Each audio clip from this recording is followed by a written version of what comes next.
Dealing with harassment from an ex is, well, it's an incredibly difficult and isolating thing to go through. And if you're watching this right now, chances are you're feeling trapped, maybe even a little lost about what to do next. We want you to know we're here to walk you through the steps you can take to make it stop and to really take back control of your life. When a relationship ends, you're supposed to move on, right? But sometimes that's just not how it plays out. Instead, you're left with this constant feeling of dread, that horrible knot in your stomach every single time your phone makes a sound. It can make you feel so scared, so alone, totally overwhelmed. Please believe us when we say you've come to the right place. You are definitely not alone in this. Okay, first things first, let's be absolutely clear. What's happening to you is wrong, period. You have a right to your privacy, you have a right to live in peace without this fear hanging over you. And here's the most important part I want you to hear. This is not a hopeless situation, far from it. There are real, effective solutions that can make this stop. So let's put a name to this. What are we actually dealing with? Legally, this is called harassment and blackmail. Now, that can look like a lot of different things, right? It could be that constant, relentless stream of texts or messages you can't get away from, or it could be something much, much darker. Threats to post private photos or messages or maybe details about an affair, all to either destroy your reputation or to get money from you. If any of that is ringing a bell, then you're definitely in the right place.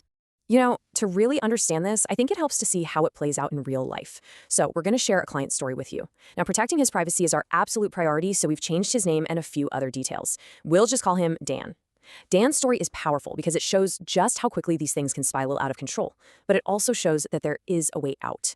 So, for Dan, this all started after he ended an affair. He really wanted to save his marriage, and he thought he'd ended things on okay terms. But then, nothing. For a whole year. And then, out of the blue, a text. A demand for £500. He tried to ignore it at first, but that just made things worse. The threats escalated. She claimed she had private photos, and that fear, the fear of exposure, it was just too much. So Dan paid. But of course, it didn't stop there. It was never going to be a one-time thing. Soon, the demands were weekly, then monthly. He was completely caught in this awful cycle of fear and payment. Over time, Dan paid his ex-lover £38,000. Just think about that number for a second. It's a staggering amount of money. But honestly, that number doesn't even come close to telling the whole story.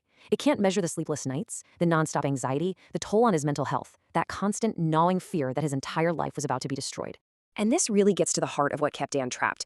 There were these two huge fears. The first one is obvious, right? He was terrified his wife would find out. But the second fear was just as paralyzing. The cost. He'd see stories on TV about famous people getting privacy injunctions and just figured, that's for millionaires, not for me. And we see this all the time. It's such a common myth, and it stops so many people from even looking for help. So a question we get all the time is, why not just go to the police? I mean, blackmail is a serious crime after all. And the answer is, yes, of course you can. That's always an option. But, and this is a big but, for someone like Dan who is desperate to keep this all private, going to the police comes with some pretty big risks. Okay, let's break down the two main paths here, because this is so important.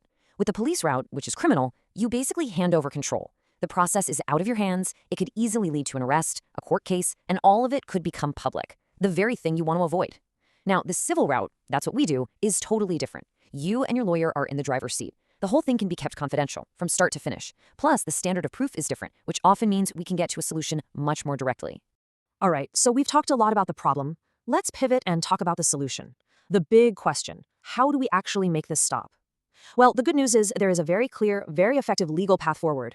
So, here's our approach. It really boils down to 3 key steps. First, we send a formal cease and desist letter. This isn't just a regular letter, it's a serious legal warning that says stop all contact right now or else. Step 2, we can go after the money. We can make a formal demand for them to repay every penny they've taken from you. And step 3, which is absolutely crucial, is securing a legally binding agreement. This forces them to delete any and all private information they have about you, and it legally blocks them from ever contacting you again. So, what about Dan? How did it all turn out for him? Well, it was a total success. The harassment stopped immediately. The threats were gone. And here's the best part, the part that blows that whole millionaire myth out of the water. We didn't even need a big, expensive court injunction. That initial legal letter and the final agreement were powerful enough to shut the whole thing down, quickly and, most importantly, quietly.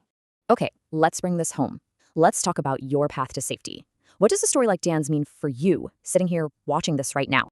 Here are the key things I really want you to take away from this.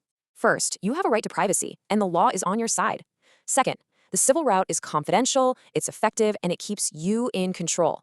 Third, acting sooner is almost always better. It's often simpler and less expensive. And please hear this. You do not need to be a millionaire to protect yourself.